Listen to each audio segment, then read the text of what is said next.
വിവിധ രാഷ്ട്രീയ പാർട്ടികളുമായി ബന്ധപ്പെട്ട അനന്തുവിനുള്ള ബന്ധത്തിന്റെ വിവരങ്ങളാണ് പുറത്തുവരുന്നത്. പല നേതാക്കൾക്കും മാസപ്പടി വരെ കൊടുക്കാറുണ്ടായിരുന്നു എന്നാണ് പോലീസിന് മൊഴി നൽകിയതായി ഇപ്പോൾ പുറത്തേക്ക് വരുന്ന വാർത്ത. 34,000 പേരെങ്കിലും തട്ടിപ്പിനിരയായി എന്നാണ് പറയുന്നത്. ഇന്ന് ഞങ്ങൾ രാവിലെ മുതൽ വൈകിട്ട് വരെ ഈ വിഷയത്തിലുള്ള ലൈവാത്തോണായിരുന്നു. അതിൽ തട്ടിപ്പിനിരയായി നിരവധി പേർ, കോർഡിനേറ്റർമാർ, ഇതൊന്നും അറിയാതെ ആളുകളെ സംഘടിപ്പിച്ചു കൊടുത്തവരൊക്കെ കരഞ്ഞ് പ്രതികരിക്കുന്ന കാഴ്ചയാണ് കണ്ടത്. പലർക്കും അറിയില്ല എങ്ങനെയാണ് ഇതിന് തിരിച്ചു കൊടുക്കുക എന്ന്. പുറത്തേക്ക് ഇറങ്ങാൻ പറ്റാത്ത അവസ്ഥ. ഓരോ നാട്ടിലെയും സാമൂഹ്യ പ്രവർത്തകരെ തിരഞ്ഞു പിടിച്ച് ഇതിന്റെ കോർഡിനേറ്റർമാരാക്കുന്നു. അവർ വഴി നിരവധി പേരെ ഈ പദ്ധതിയിൽ ചേർക്കുന്നു. അങ്ങനെ ഇവർക്കൊക്കെ തന്നെയും സ്കൂട്ടറും തയ്യൽ മെഷീനും ഒക്കെ കിട്ടുമെന്ന് പറയുന്നു. കുറച്ചു പേർക്ക് കൊടുക്കുന്നു, ഒരു 4-5 പേർക്ക് കൊടുത്ത് അവരെ കൊണ്ടും പരസ്യം ചെയ്യിക്കുന്നു. പിന്നീട് അങ്ങോട്ട് വിളിച്ചാൽ കിട്ടുന്നില്ല, സമയമെടുക്കുമെന്ന് പറയുക. ഈ തരത്തിൽ മാസങ്ങളോളം, 1 വർഷം വരെ തട്ടിപ്പ് നടത്തിയവർ, ഒരു വർഷം വരെ കാത്തിരുന്നവരുണ്ട്. പക്ഷേ അനന്തകൃഷ്ണന്റെ തട്ടിപ്പും അയാളുടെ അറസ്റ്റും വാർത്ത വന്ന ശേഷമാണ് ഇപ്പോൾ മുഴുവൻ പേരും പുറത്തേക്ക് വന്നിരിക്കുന്നത്. ഇങ്ങനെ ഒരു തട്ടിപ്പിന്റെ ചിത്രം ഇതിനു മുമ്പ് കേരളം കണ്ടിട്ടുണ്ടോ, ശ്രീ ജോർജ് പൊടിപാറ? നമ്മൾ ഒരുപാട് തട്ടിപ്പുകൾ കണ്ടിട്ടുണ്ട്. ആടുതീർക്കും അഞ്ചിയും തൊട്ട് ഒരുപാട് തട്ടിപ്പുകൾ കേരളത്തിൽ ഉണ്ടായിട്ടുണ്ട്. പക്ഷെ ഇത്രയും വ്യാപ്തിയുള്ളൊരു തട്ടിപ്പ്, അതും ഇതുവരെ നടന്ന തട്ടിപ്പുകളൊക്കെ അപേക്ഷിച്ച് കുറെ കൂടി, ഇപ്പൊ മോൻസൺ മാവുങ്കലിന്റെ തട്ടിപ്പ് എന്നൊക്കെ പറഞ്ഞാൽ അത് ഒരു തരം എന്താ പറയാ, വലിയ ആളുകളെ കൊണ്ട് അത് വിശ്വസനീയമായ രീതിയിൽ ഈ പുരാവസ്തുക്കൾ എന്നുള്ള രീതിയിൽ മോശയുടെ അംശവടി അടക്കമുള്ള കാര്യങ്ങളൊക്കെ ചൂണ്ടിക്കാണിച്ചുള്ള അത് വലിയൊരു തട്ടിപ്പായിരുന്നു. പക്ഷെ അതിനേക്കാളൊക്കെ കുറെ കൂടി വിശ്വസനീയമായ രീതിയിലുള്ള ഒരു തട്ടിപ്പായത് ഈ തട്ടിപ്പ് എന്ന് പറഞ്ഞാൽ. ഇപ്പൊ ഈ അനന്തകൃഷ്ണന്റെ തട്ടിപ്പിന്റെ ഒരു ഇത് പരിശോധിക്കുമ്പോൾ നമുക്ക് കാണാൻ കഴിയുന്നത് എന്താ, നിങ്ങൾ പകുതി പൈസ തന്നാൽ ബാക്കി പൈസ ഈ കോർപ്പറേറ്റ് കമ്പനികളുടെ CSR ഫണ്ടിൽ നിന്ന് സംഘടിപ്പിച്ച് നിങ്ങൾക്ക് പകുതി വിലയ്ക്ക് ഈ സാധനം തരുന്നു. സാധാരണ മനുഷ്യർക്ക് അറിയാവുന്ന ഒരു കാര്യം എന്താണെന്ന് വെച്ചാൽ, ഇങ്ങൾക്ക് സ്വാധീനം ഉണ്ടെങ്കിൽ CSR ഫണ്ട് ഇങ്ങനെ പല കാര്യങ്ങൾക്കും കമ്പനികൾ ഉപയോഗിക്കുന്നുണ്ട്. അത് സ്റ്റാറ്റ്യൂട്ടറി ആയിട്ടുള്ള ഒരു കാര്യമാണ്. ലാഭത്തിന്റെ 10% CSR ഫണ്ടിൽ ഈ പറഞ്ഞ ചാരിറ്റിക്കും അതുപോലെ തന്നെ മറ്റു കാര്യങ്ങൾക്കും ഉപയോഗിക്കാം എന്നൊരു വകുപ്പുമുണ്ട്. അത് നിയമപരമാണ്. അപ്പൊ ആ സാഹചര്യത്തിൽ അനന്തകൃഷ്ണൻ എന്ന് പറയുന്ന വ്യക്തി ഈ CSR ഫണ്ട്, വലിയ കമ്പനികളുടെ CSR ഫണ്ട് സ്വരൂപിക്കാൻ കഴിവുണ്ടെങ്കിൽ ഈ പറഞ്ഞത് സാധ്യമാണ്. ജനങ്ങൾ വിശ്വസിച്ചു പോകും. കാരണം ജനങ്ങൾ ഏറ്റവും കൂടുതൽ വിശ്വസിക്കാനിടയായ ഒരു കാരണം എന്താണെന്ന് വെച്ചാൽ, ഈ പറഞ്ഞ പരിപാടികളിൽ ഇതിന്റെ എല്ലാം ആദ്യ ഘട്ടത്തിൽ ഇതിന്റെ ഉദ്ഘാടന ചടങ്ങുകൾക്കൊക്കെ പങ്കെടുത്തത് കേരളം ഏറ്റവും അധികം വിശ്വസിക്കുന്ന ജനപ്രതിനിധികളാണ്. ഇപ്പൊ നമ്മൾ നേരത്തെ പറഞ്ഞു, ശ്രീ ഗോപാലകൃഷ്ണൻ പറഞ്ഞു, മന്ത്രി ശിവൻകുട്ടി പങ്കെടുത്ത ചടങ്ങുണ്ടായിട്ടുണ്ട്. അതുപോലെ തന്നെ മറ്റു പല സ്ഥലത്തും ഇപ്പൊ മന്ത്രി കടന്നപ്പള്ളി രാമചന്ദ്രൻ, അങ്ങനെയൊക്കെ വളരെ ശുദ്ധനായ മനുഷ്യനാണല്ലോ. അപ്പൊ ഇവരൊക്കെ പങ്കെടുക്കുന്ന ചടങ്ങ്, അതുപോലെ ഇതിന്റെ രക്ഷാധികാരിയായിട്ട് ജസ്റ്റിസ് രാമചന്ദ്രൻ നായരുണ്ട്, അഡ്വൈസറായിട്ട്. അതുപോലെ കൊള്ളാവുന്ന ആളുകൾ, ഇപ്പൊ നേരത്തെ പറഞ്ഞ പോലെ കോൺഗ്രസിനകത്ത് നിന്ന് ഡീൻ കുര്യാക്കോസ്, അതുപോലെ തന്നെ മാത്യു കുഴൽനാടൻ അടക്കമുള്ളവർ ഇതിന്റെ പല ചടങ്ങുകളിൽ പങ്കെടുക്കുന്നു. ഇവരൊന്നും അറിഞ്ഞുകൊണ്ട്, ഇപ്പൊ CPM നിന്നാണെങ്കിൽ ഉള്ള നേതാക്കളൊക്കെ പങ്കെടുക്കുമ്പോൾ ആളുകൾ ധരിക്കുന്നുണ്ട് ഇവരാരും അറിഞ്ഞുകൊണ്ട് ആളെ പറ്റിക്കാൻ കൂട്ടു നിൽക്കില്ല. അപ്പൊ സ്വാഭാവികമായിട്ടും ഈ ചടങ്ങുകളിൽ പങ്കെടുക്കുന്ന അതൊരു വിശ്വസനീയമായ ക്രെഡിബിൾ ആയിട്ടുള്ള ഒരു സംഗതി ആയതുകൊണ്ടാണ് ഈ നേതാക്കളൊക്കെ പങ്കെടുക്കുന്നത് എന്ന് സാമാന്യ ജനം വിശ്വസിച്ചു പോകുന്നു. പിന്നെ മാത്രമല്ല, സാധാരണ മനുഷ്യരെ സംബന്ധിച്ചിടത്തോളം ഇപ്പൊ ഒരു സ്കൂട്ടർ 1,20,000, 1,40,000, 1,50,000 ഒക്കെ വിലയുണ്ട്.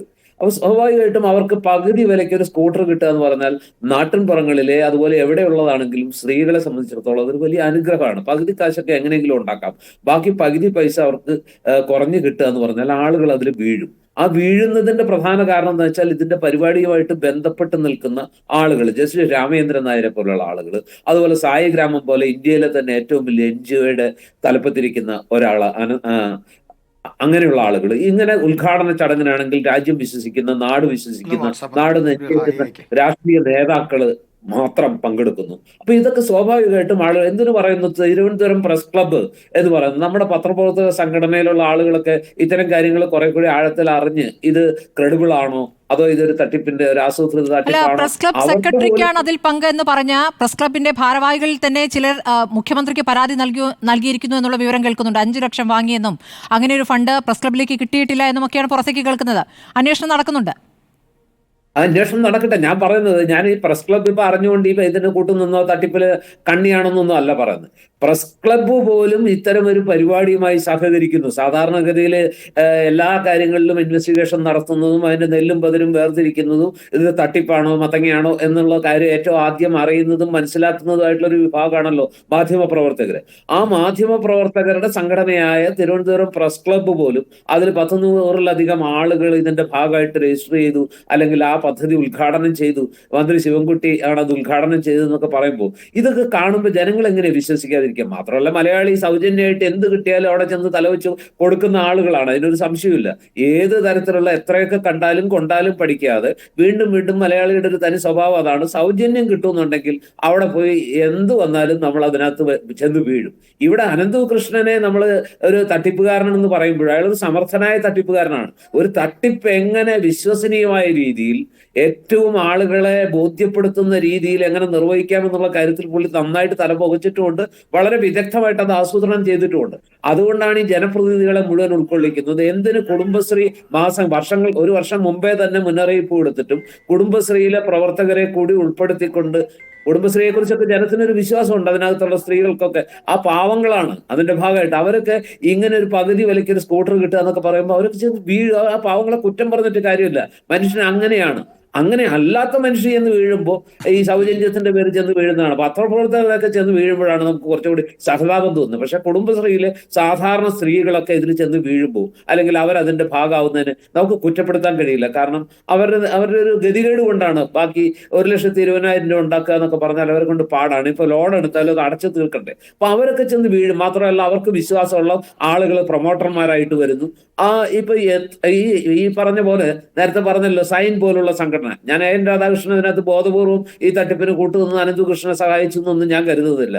ലാലി വിൻസെന്റ് പോലും എനിക്ക് തോന്നുന്നു ഇത് തട്ടിപ്പാണെന്ന് അറിഞ്ഞുകൊണ്ടല്ല, ഇതൊരു വലിയ പരിപാടിയാണ്, അതുകൊണ്ട് അതിന്റെ ഫീസായിട്ട് 46 ലക്ഷം കിട്ടുമോ? അതൊരു ചോദ്യമാണ്. ഇത്രയധികം പണം വരുമ്പോ സ്വാഭാവികമായിട്ടും ലാലി വിൻസെന്റ് ചിന്തിക്കേണ്ടതാണ്. ഇപ്പോഴും അനന്തകൃഷ്ണൻ തട്ടിപ്പ് നടത്തിയിട്ടില്ല എന്ന് പറയുന്ന ഏക നേതാവ് ലാലി വിൻസെന്റ് ആണ്. മകനാണെന്നൊക്കെ പറയുന്നു. ഇപ്പോഴും അവർക്ക് അങ്ങനെ ഒരു ബോധ്യം ഉണ്ടെങ്കിൽ എന്ത് കൂടോത്രമാണ് അനന്തകൃഷ്ണൻ ചെയ്തതെന്നാണ് ഞാൻ വിചാരിക്കുന്നത്. ലാലി വിൻസെന്റിനെ പോലെ നിയമമൊക്കെ അറിയുന്ന, കാര്യങ്ങൾ അറിയുന്ന, ലോകം അറിയുന്ന ഒരു സീനിയർ ആയിട്ടുള്ള ഒരു കോൺഗ്രസ് നേതാവ് അനന്തകൃഷ്ണൻ ഈ കണ്ട തട്ടിപ്പ് നടത്തി കോടാനുകോടികൾ. അനന്തകൃഷ്ണൻ തട്ടിപ്പിനല്ല എന്നുണ്ടെങ്കിൽ ഈ ലാലി വിൻസെന്റിന്റെ കാര്യത്തിൽ എനിക്കുള്ള പ്രശ്നം എന്താണെന്ന് വെച്ചാൽ, ഈ അനന്തകൃഷ്ണൻ ഈ പിരിച്ച പണം കൊണ്ട് സ്ഥലം വാങ്ങിച്ചതൊന്നും ലാലി വിൻസെന്റ് അറിഞ്ഞില്ല എന്ന് പറഞ്ഞാൽ ഞാൻ വിശ്വസിക്കില്ല. അങ്ങനെ തട്ടിപ്പ് നടത്താനല്ലായിരുന്നെങ്കിൽ ഈ മനുഷ്യൻ ഈ പണം പിരിച്ച പണം കൊണ്ട് ഇത്രയേറെ സ്ഥലങ്ങളിൽ വാങ്ങൂ.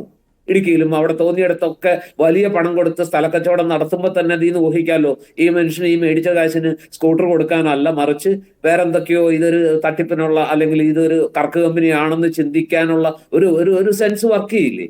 ലാലി വിൻസെന്റ് ആണല്ലോ ഇതിന്റെ എല്ലാ ലീഗൽ ആക്ടിവിറ്റീസും അല്ലെങ്കിൽ വേണ്ടതെല്ലാം ചെയ്ത് ആ ഡോക്യുമെന്റ്സ് ഒക്കെ ശരിക്കും പറഞ്ഞാൽ മറ്റാരേക്കാൾ കൂടുതൽ കണ്ടിട്ടുണ്ടാവുന്നതും ലാലി വിൻസെന്റ് ആണ്. എന്നിട്ട് അവർക്ക് ഒരു ഘട്ടത്തിലും ഇപ്പൊ പോലും സംശയം തോന്നുന്നില്ല, അവരിപ്പോഴും അയാളെ വിശ്വസിക്കും.